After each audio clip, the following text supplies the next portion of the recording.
Being a car reviewer who loves vintage cars, I often get asked what my thoughts and opinions are on electric cars. Electric cars have gotten immensely more popular since I started my YouTube channel, and so today I'm going to give you an unfiltered look about what I think about electric cars. So let's start off with the bad. What have I hated about having an electric car and reviewing electric cars?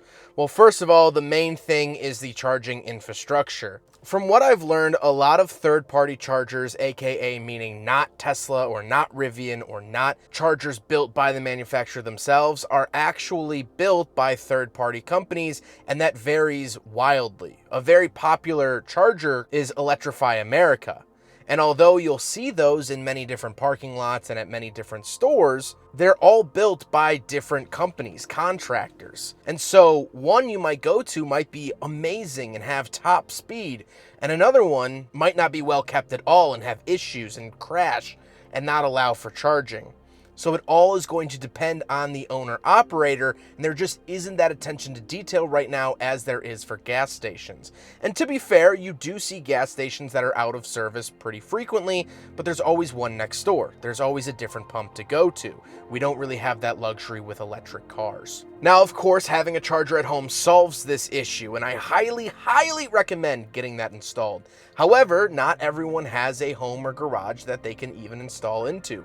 People live at apartments. People have multiple cars at a house. Maybe they don't have a garage at their house. Maybe they don't have the opportunity to put in 240 at their house.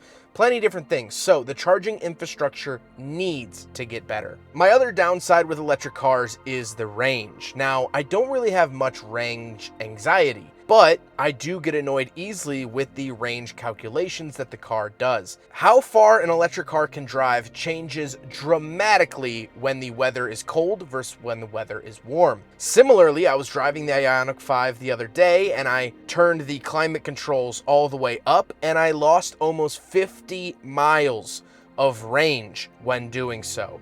That is astonishing and should never happen, to the point where I drove up to Wisconsin with only my seat heater on and no climate controls on when it was below freezing, just to get better range to ensure that I could make it home without charging. There needs to be some type of battery warming system or something to combat cold temperatures living in the Midwest with an EV. Never have I ever driven a gasoline car where the range starts to go down because it's cold outside. That to me is a huge issue, and probably honestly the biggest, even more so than the charging infrastructure. But now let's talk about some of the good stuff that comes from EVs. I think this is a whole new lane for innovation. I think we're seeing design concepts and visuals on cars that weren't possible with gasoline engines. When I started this career of automotive journalism, there were Teslas and maybe a Nissan Leaf here and there. That was kind of it. But now we get to see this new golden age. We get to see all this technology grow. Range is getting longer and longer. Battery technology is getting better. Charging is getting faster. And so it's cool to be on that cusp of a brand new tech, something that is, quite frankly, world-changing at the moment. No longer are you restricted to having these giant transmission tunnels in cars, offering up giant open center console concepts. Lighting can be cool and different. Tesla brought back the gull-wing doors. Now, what was reserved for supercars and special vehicles in the 80s, well, anyone can have on their family SUV. That, to me, is super cool. The possibilities now are endless, and I'm excited to see where that goes.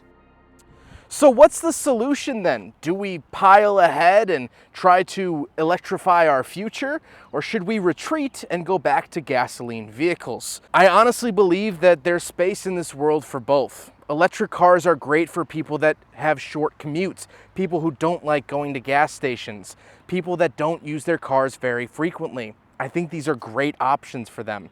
But there's also people like myself who drive really far distances for work, who go on road trips frequently. And so an electric car doesn't really work with my lifestyle, but that's okay. I think there could be a world where we see hybrid gas and electric cars working together and there isn't this sort of feud or fight over who's going to win. I think that there's space at the table for everyone, and I hope that the future looks that way. I hope you guys enjoyed this different video than what I normally produce.